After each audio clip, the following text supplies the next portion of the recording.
Okay, hello everybody.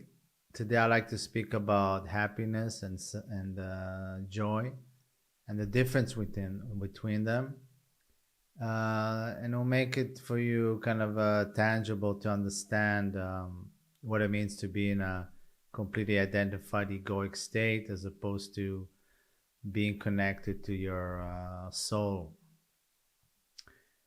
So the way I see it, every time the ego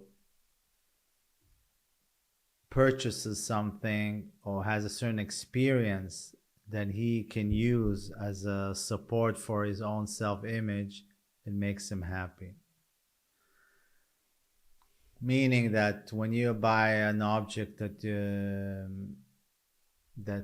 you wanted to buy and it makes you happy, it is because not the actual object makes you happy, but the actual thought of owning the object makes you happy. What owning it basically means to your self image, because the egoic self always tries to create a certain and confirm a certain self image that he believes will give him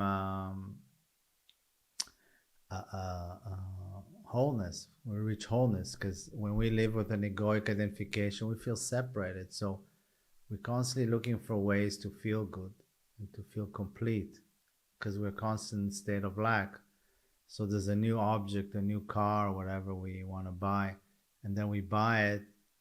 And of course, it's fun to drive a new car, but it's not that that gives us the happiness. What gives us the happiness, the idea that because we have the new car, we are so and so. You understand? We create an identity around it, self-referral around it, and it's the same with good experience that we have.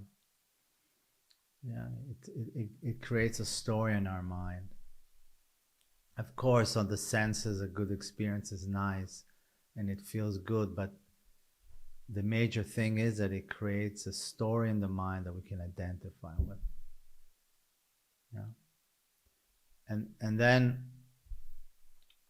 when the so-called unpleasant things happen to us, it takes away from our story or how we perceive ourselves to be. Suddenly we don't have money, we don't have a, let's say, the beautiful car. And I know it's not fun to sit in a bus in rush hour, but it's not so bad, you know. But basically, the suffering is that we are not how we perceive ourselves to be when we had the fancy car. Suddenly we look down on ourselves. We don't see ourselves as successful or whatever the story is. Yeah. And the same with unpleasant experience. It's the same thing, always the same thing. That the activity or the engagement with the objective reality is not feeding our self-image, or it's taking away from our self-image. So we move, you know, when it serves us, we move into happiness, and then there's sadness or dissatisfaction. And happiness is basically when we feel, oh yeah, that's it, that's now we're full, or now we're on the road to fullness, you know. Now finally it's going to happen, this inner longing for peace, for rest. Finally it's happening here in this moment. Here it happened. I feel complete, I feel happy, I feel, but it's gone afterwards, you know. It's momentarily. So on the other hand, there's joy, and joy is the joy of the soul.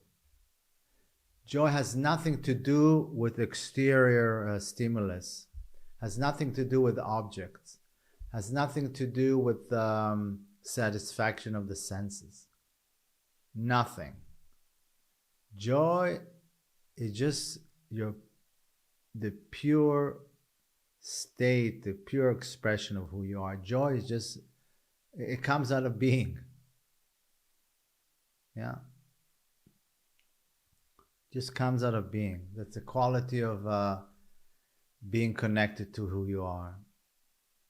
There's a joy there. There's a, yeah, the other beautiful qualities there too, intimacy and silence. But there's joy.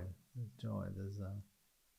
There's always an underlying joy of being alive and being human and having the opportunity to experience life. And doesn't matter what kind of experience. It's just the joy of being alive. It's just yeah, just the joy of being a human being that is sane, that is free. So joy is living from a space of freedom from the mind, basically.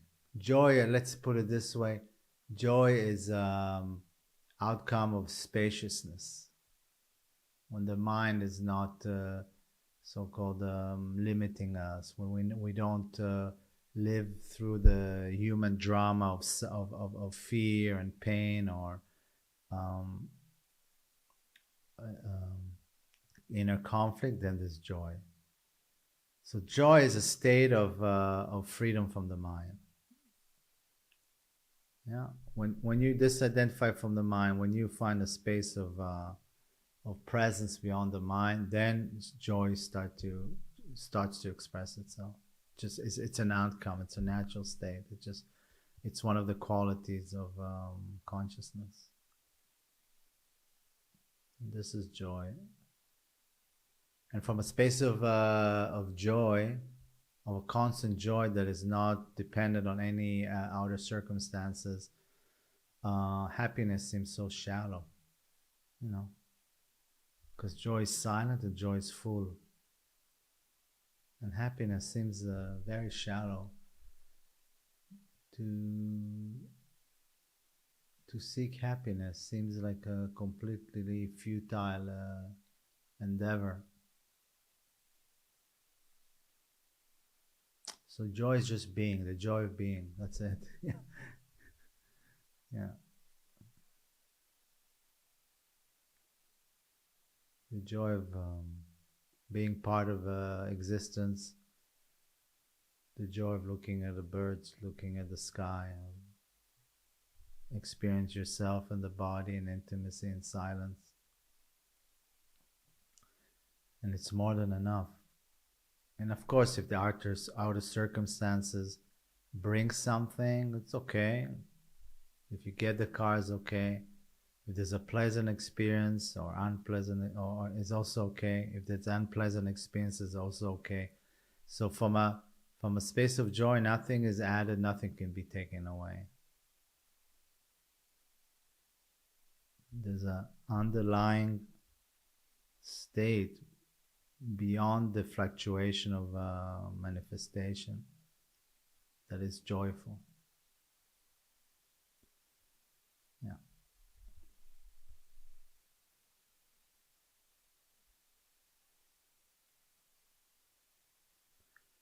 A silent inner joy.